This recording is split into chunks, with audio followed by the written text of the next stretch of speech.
สบายดียามแมลงเด้อทุกผู้ทุกคนสบายดี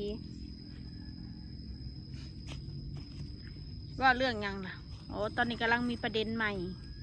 ว่าเรื่องใบตาดินฮักกะหูติขนาดกูเคยเห็ดคลิปบอกไปแล้วนะเรื่องว่ากูเป็นหนี้เป็นสินผู้ใดกูบอกว่ากูเป็นหนี้แม่กูอยู่100,000 บาทมีอยู่คลิปหนึ่งสู้ไปฟังเอาเด้อกูเป็นหนี้แม่หมอนอยู่100,000 บาทกูเอาเงินมานะมีอยู่คลิปหนึ่งแต่กูไม่ได้บอกนะว่าเอาใบดอกใบดินไปเรื่องยังสู้กับหูแล้ววะคนเป็นแม่เพิ่นก็ต้องซอยลูกแม่นปะเรื่องแล้วว่าเรื่องยังสู้กับหูแล้ววะเป็นยังกูต้องเอาเงินเป็นแสนมันพิษยังระบาดนี่กูถามสุดเนี่ยถึงกูจะเอากูก็มีความรับผิดชอบสิบอกไว้ให้ขนาดเคยบอกแล้วนะอยากหู้อยากเห็นจิ้มเจาะกูบอกว่าผู้ใดเป่าข่าวให้สู้อัดเสียงกูจังสิจะจับมันได้ค่านังค่าเขาสุขใจบอกอัดเสียงอีไดมันปล่อยข่าวนะเรื่องครอบครัวนี่มันรู้ได้นะไรอัดเสียงเอาออกมาให้คนหูน้ำเรื่องนี่ตั้งแต่แรกเริ่มต้นเลยเด้อคุณสิบอกค่ะเอาออกมานี่เอาน้ำกัน3 คนเอานี่เด้อเอาน้ำกัน3 คนแล้วพักหลังนี่กูมาเอาเพิ่มอีก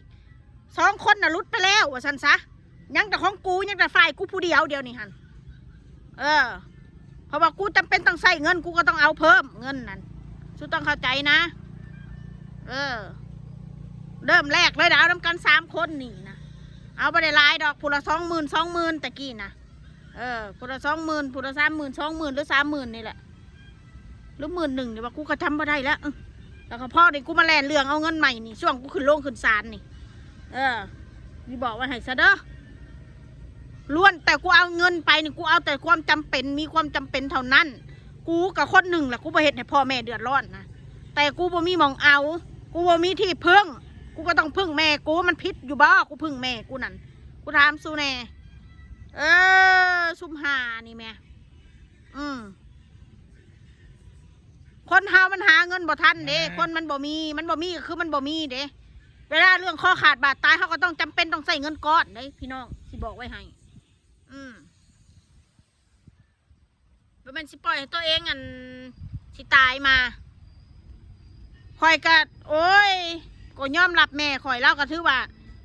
ถ้าว่าเราบ่หักกับบ่แม่นแล้วก็ยอมเอาหดใบดินเราไปจำนองจำนำเอาเงิน100,000มาให้ลูกอันนี้ก็ยอมรับเลยว่าซั่นซะมิแต่ว่ามีหน้าที่คอยหาเงินจ่ายเราไปแต่ละเดือนจ่ายธนาคารเหมือนเราบริจ่ายแล้วดอกเอาไปจำธนาคารก็มีแต่แนวนั้นตัวคนเฮานะคนที่พึ่งได้ก็คือแม่แล้วก็บ่มียังได้กระดูกสันหลังเราแล้วเฮือนเราหะแล้วสิบาทอะไรสู้ผัดสีมาว่าให้กูเฮ็ดให้พ่อแม่ทุกข์ยากลูกสาวเจ้าไปทางใดยืมหนีอยู่หันยืมกูก็ใส่ถ้าว่ายืมแล้วกูบ่ใส่กรณีหนึ่งสุกก็สร้างกล้าว้าเนาะไปทางใดยืมหันว่าสันยืมกูก็ใส่ผู้ได้บ่ให้ก็สร้างเลยผู้ได้เพิ่นให้เฮามีเพิ่นมีน้ำใจกับเฮาฮอดมือนัดก็คือนัดเฮาก็ให้สู้ผัดสีมาว่าหาสแต็กพี่สั่งโอ้ยจะเป็นเจาะจะเป็นจิ้มไผก็คือมาหูจักแถวกูถามส่วนนักบอกแน่ผู้ใดเป็นคนปล่อยข่าวกูอยากหูแถวเดียวนี่มันหูได้แนวใดอัดเสียงนำแต่บ่ต้องเว้าว่าผู้นั่นผู้นี่บ่มีหลักฐานมีไผเสืออัดเสียงนำเวลาคุยกับมันเวลาแชทกับมันน่ะอีใดเป็นคนเว้ามันสิเว้าเพื่อหยังกูสิถามเนี่ยเจ้าโตเองน่ะมันเอาอยู่บ่เงินน่ะหรือมันไม่เอา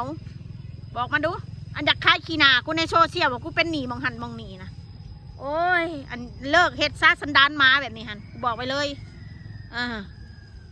กูน่ะคือสิบ่มีวันอายนั่นแหละด้านได้อายอดชูได้ยินบ่คำใส่กับกูนี่แหละกูใส่กับไผ่ชูสิว่ามึงจะเป็นหน้าด้านกูบ่มีกินกูต้องด้านเฮ็ดได้ก็ได้เพื่อกูเอาตัวรอดกูคนตรงว่าตรงนี่แหละ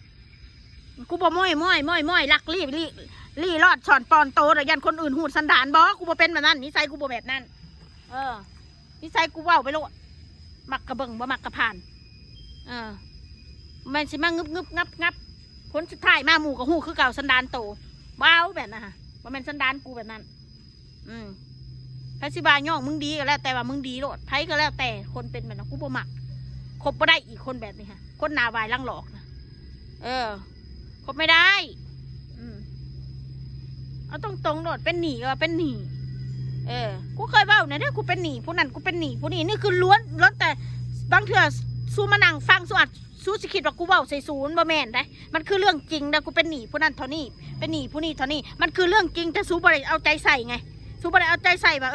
มันหนีอย่างคือกูว่าหนีแม่กูก็เป็นหนีผู้นั้นกูก็เป็นหนีผู้นี้กูก็เป็น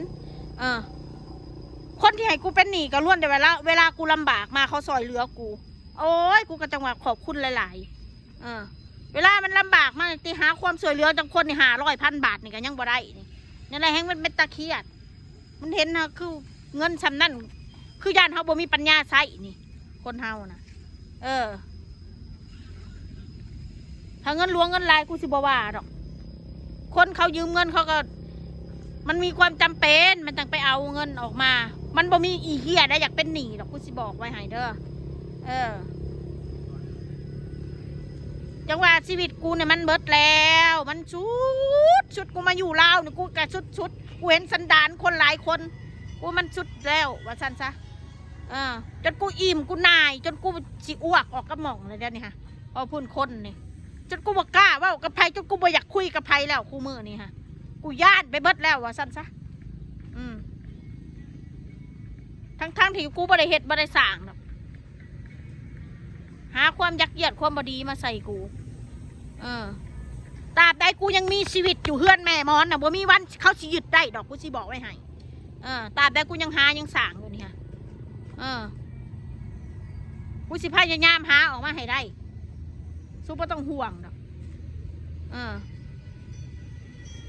ชีวิตกูเกิดมากูก็บ่เคยผ่านแม่กูดอกอันนี้กูก็บ่ได้ผ่านกูยืมคือกูใส่กูบ่ได้เอาของเราล่ะกูสิบอกไว้ซะเด้อเงินยังก็แล้วแต่ที่กูยืมของเราไปคือกูยืมสู้เข้าใจคำว่ายืมบ่กูไม่ได้เอาของแม่กูล่ะแม้แต่ทานดังกูก็ซื้อกูสิบอกแม้แต่น้ำกินกูก็ซื้ออยู่เฮือนแม่กูน่ะ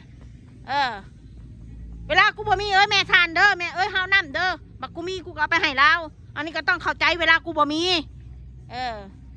บางเทื่อกูบ่มีกูอยากยืมแม่กูอยากได้น้ำแม่กูทุกก็ต้องเข้าใจกูแน่บ่แม่นเวลากูมีแหละอยากได้จะน้ำกูไผก็ได้อยากได้จะน้ำกูแหบกูอยู่ไผก็ได้เวลากูมีเวลากูถือเลขหุ่มขี่คือกันม้าตอมขี่นี่เวลากูว่ามีผลประโยชน์ยืมเงิน500,000ก็บ่ได้กูบ้าแบบนั้นนะกูเครียดอยู่ในใจกูนี่แหละไผก็ได้ยืมคนอื่นมันยืมได้พี่น้องยืมคนอื่นนะยืมได้แต่มันเป็นดอก100 ละ 3 100 ละ 4แบบนี้เฮาผัดบริมีความจำเป็นพอสิไปเอาปานนั่น100 ละ 30 1,000ก็300 10,000ก็3,000แบบนี้มันสิไหวบ่ไผสิไปเอาน้ำคนอื่นเอาน้ำพี่น้ำน้องเอาน้ำพ่อน้ำแม่ยังว่าบ่มีดอกความหมายยืมเงินนะเอาน้ำคนอื่นเขาก็ให้อยู่ดอก120 100 ละ 20มีกำหนดอีกเท่านั้นเดือนเท่านี้เดือนเด้อว่าแม่นเราสิจ่ายไปเรื่อยๆไผมันสิอยากเป็นหนี้ทุกคนเป็นหนี้มันนอนบ่รับดอกเสื้อนะสู้บ่เคยสู้บ่ถือกูสู้บ่ถือกูดูกูนี่ซ้ำคนล้มละลายเลยแหละกูนี่ทุกสิ่งทุกอย่างหายไปในพริบตาเราบ่ต้องมาว่ากูติดการพนันเราบ่ต้องมาว่ากูติดเลขว่ากูติดบอลสู้บ่ต้องเว้าเลยหุบปากมาหมาคงสู้ไปเลยกูเล่นกูก็เล่นพอประมาณเมื่อกูสิไปเล่นจนบดเนื้อบดโตปานนั้นสิ่งว่าเป็นยังกูคือบ่มีกูขายของสิ่งที่กูขายมันยังก็แล้วแต่กูขายถือกูขายเฮือนกูก็ขายถือนะกูซื้อเขามาแพงๆกูก็ขายถือเข้าใจนะความหมายนะบ่แม่นว่ากูซื้อราคา20,000ขายได้30,000บ่แม่นบ่มีถ้ากูซื้อ20,000กูขายได้1,000 เดียวแบบนี้สู้เข้าใจนะของกูมันเลยจิบหายสู้เข้าใจบ่คือกันกับเฮือนกับดินเฮือนนั่นแหละกูเห็ดบดเท่าไรทั้งสร้างเฮือนทั้งซื้อดินกับบด2-3 ล้านบาทบักกูขายล้านกว่าบาทสู้เห็นบ่บักกูเห็ดกูไม่เห็นสนไผ่ย้อนยังล่ะย้อนความใจห้อนของกูนี่แหละมันก็เลยบ่เหลือเงินนั่นเอายังมาเหลือเงินขายบ้านก็ไม่เหลือใช้หนี้มันสิเหลือหีแม่สู้ยัง ากูบ่จำเป็นกูสิไปขายสิอันนี้ไม่ต้องว่าเดี๋ยวว่าเขาจะยึดบ้านนะเขาไปยึดดอกกูจ่ายดอกเขาอยู่เรื่องนี้เขาจะมายึดกูบ่ไว้ปีหนึ่งจ่ายดอกเดือน10,000 กว่าบาทปีหนึ่งว่าเท่าไรบาทนี่มึงไรเอาตีเอาไปเอามาหาเงินให้เขาเศร้าเฮือนอยู่ว่าซั่นซะเศร้าเฮือนตัวเองอยู่ว่าซั่นโยมันก็มันเป็นแนวแล้วสู้บ่เข้าใจหัวอกกูดอกการเป็นหนี้เป็นสินนะสู้บ่ต้องมาว่าใส่กูดอกสู้สันหาแต่ความเร็วๆมาใส่กูนะเรื่องนี้ยังก็แล้วแต่เดือนเท่านั้นงวดเท่านี้งวดกับมันเหลือตามงวดสู้สิวันใดๆซะคือรถนี่แล้วนี่เหลือ10 งวดเหลือ20 งวดเขาต้องเหลือตามเพราะว่าเขาจ่ายเป็นรายเดือนสู้ใจกูไปจ่ายโป๊ะเธอเดียวซื้อเงินสดซะมันยังก็ได้ไม่ต้องไปดาวซื้อสดซะถ้าโป๊ะเธอเดียวนั่นสิดาวหาสแต็กไปซังโอ้ยอีพวกสัตว์สัวเอ้ยเอาไปแล้วเด้อกูเมื่อยกูซูนหัวมาแล้ว